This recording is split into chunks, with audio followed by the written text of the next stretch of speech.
show his scars, and say these wounds. Old men forget, yet all shall be forgotten.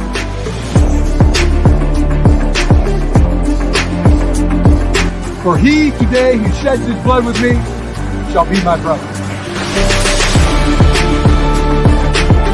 Got a question for you. Who's got it better than us? Nobody!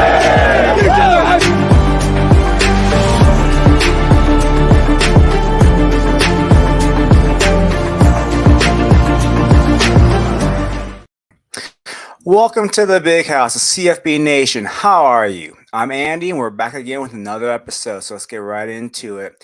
The NFL Combine came through and went, and here are the results.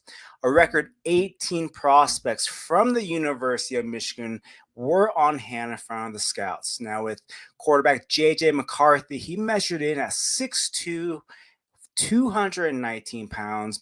He did some of the testing. He ran a 6.82 second three cone, best in the position group.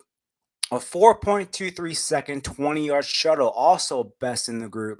He had a very nice throwing session, made some beautiful passes, and has every right to be a top 15 pick in the NFL draft. He's been my QB3 all along. And there's some talks that he might get into the top 10. So this is the player that all of Michigan has known for a while now. And now the rest of the world is finally getting to see J.J. McCarthy for who he is. Top 15 in the NFL draft is very likely. Let's move on to the running back, Blake Corum. He measured in at 5'7" and 6'8". 205 pounds. He ran the 40 in 4.53 seconds, which was pretty good. His 10-yard split was 1.58 seconds, 35.5-inch vert, 6.82 second three cone, which was second best in the position group, a 4.12 second 20-yard shuttle.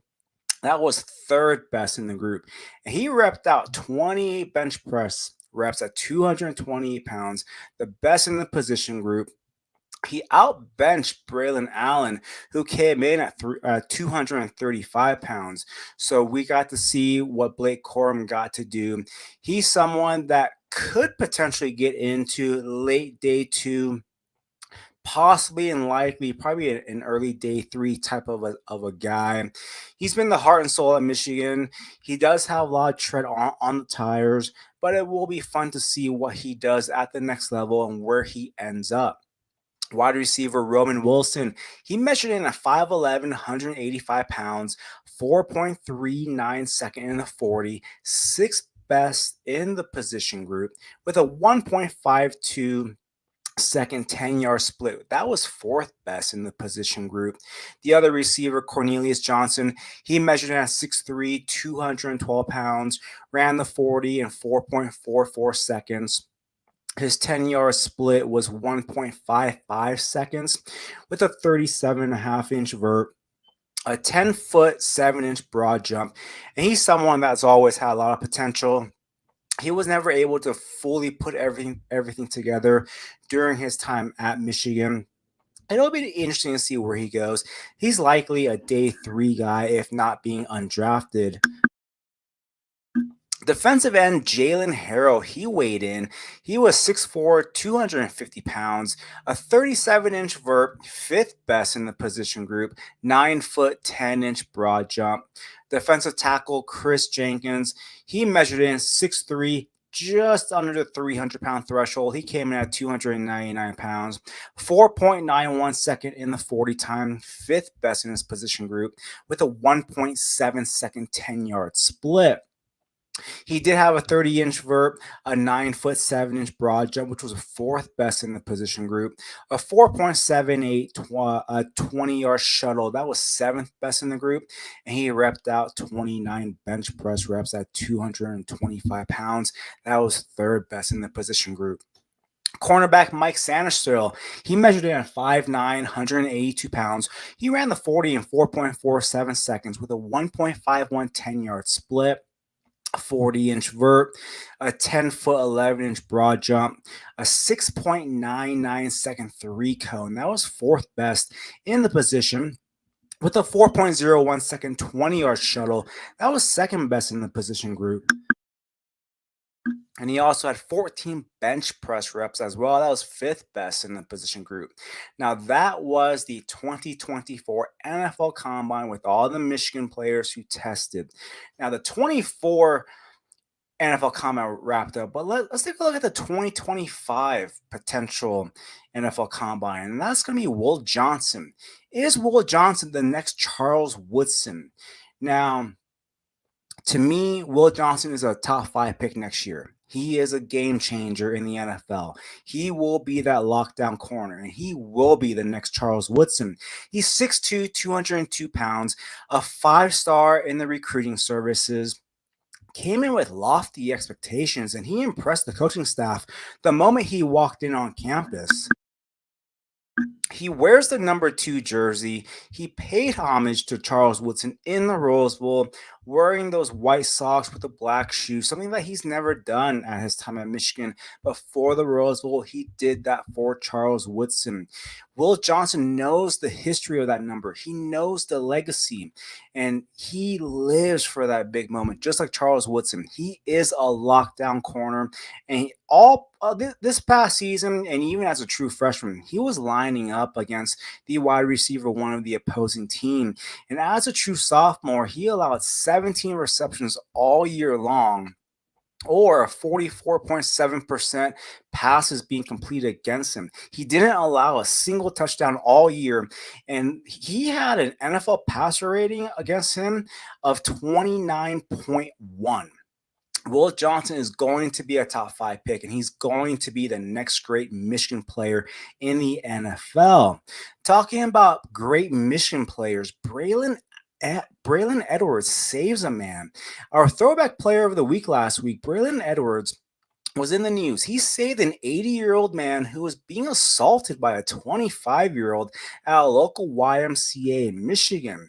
The news report came out that if Braylon Edwards didn't step in, that man could have quite possibly died. So Braylon Edwards in the news saving a man. Now, we've reached this segment where we're going to talk about the profiles. And the first player that I want to talk about is the freshman profile of the day, and that is safety Jacob Oden. He is 6'1", 187 pounds, a 4-star in the composites.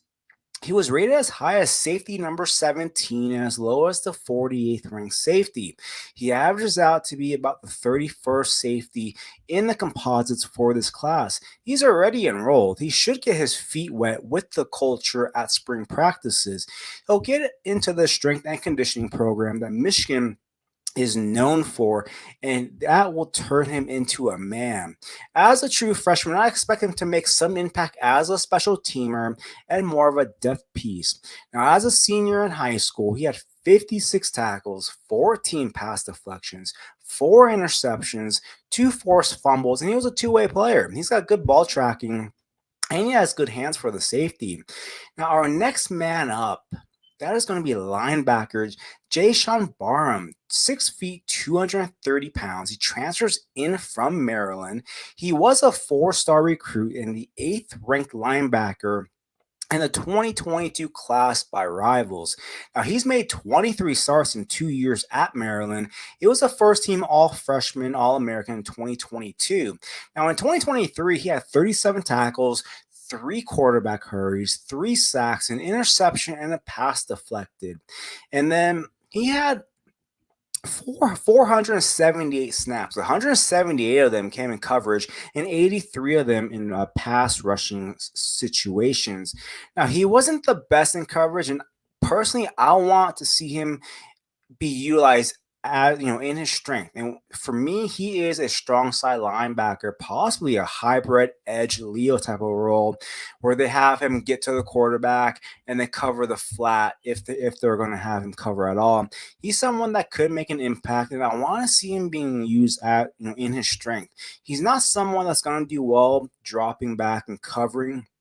He does have length to kind of get into the way of the passing lanes, but his strength is going to be getting after the quarterback, covering the flat where he doesn't have to be used in the secondary and cover a lot of avenue. So I do like him as more of that on-ball kind of a linebacker.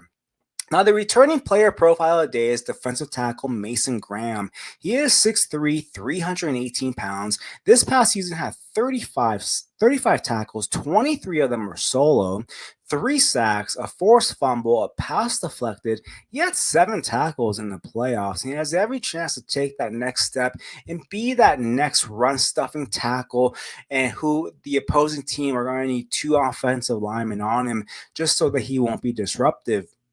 He has every chance to be that guy for Michigan next year. And we've reached a time where we are talking about the next throwback player of the day, and that is running back Anthony Thomas, the A Train. Now, he made an immediate impact as a true freshman in 1997. Had 130 carries, 529 yards, 5 touchdowns with 21 receptions for 205 yards. The very next season as a sophomore, he built upon that, has 761 rushing yards. As a junior, he became that bell cow, 283 carries, 1,257 rushing yards, 16 touchdowns with 29 receptions for 166 yards. As a senior, 287 carries, 1,551 rushing yards, 16 touchdowns, 13 receptions for 239 yards. He would end his career at Michigan with 49 career rushing touchdowns. He was a second-round pick, 38th overall in the 2001 NFL Draft. He was selected by the Chicago Bears, and he had a very good career, a very good NFL career. He spent the first 4.5 years with the Bears, and he was a bell cow for them. As a rookie in 2001, he had 278 carries for 1,183 yards and 7 touchdowns with 22 receptions. He was named NFL Offensive Rookie of the Year. In 2002, he would have 214 carries, 721 yards, and 6 touchdowns. In 2003 was another good season for him. He had 244 rushing attempts for 1,024 yards, 6 touchdowns, and 9 receptions. He ended his career with the Buffalo Bills, and he would go on to do some coaching in the latter half. He would spend pretty much after that, pretty much being quiet, not being in the spotlight, just relaxing, just he enjoying his time, a very private person. And that was our throwback player of the day, Anthony Thomas. Now, to conclusion here, I want to thank you for tuning into another episode of Welcome to the Big House. I want to give a special thank you to Dwight Peebles for the intro. I want to give a special thank you for Nino Brown for producing me. I want to give a special thank you to the entire CFB Nation. And until next week, who's got it better than the CFB Nation?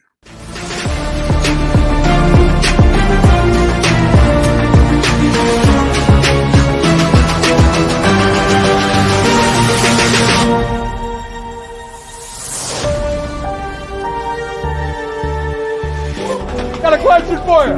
Who's got it better than us? No way!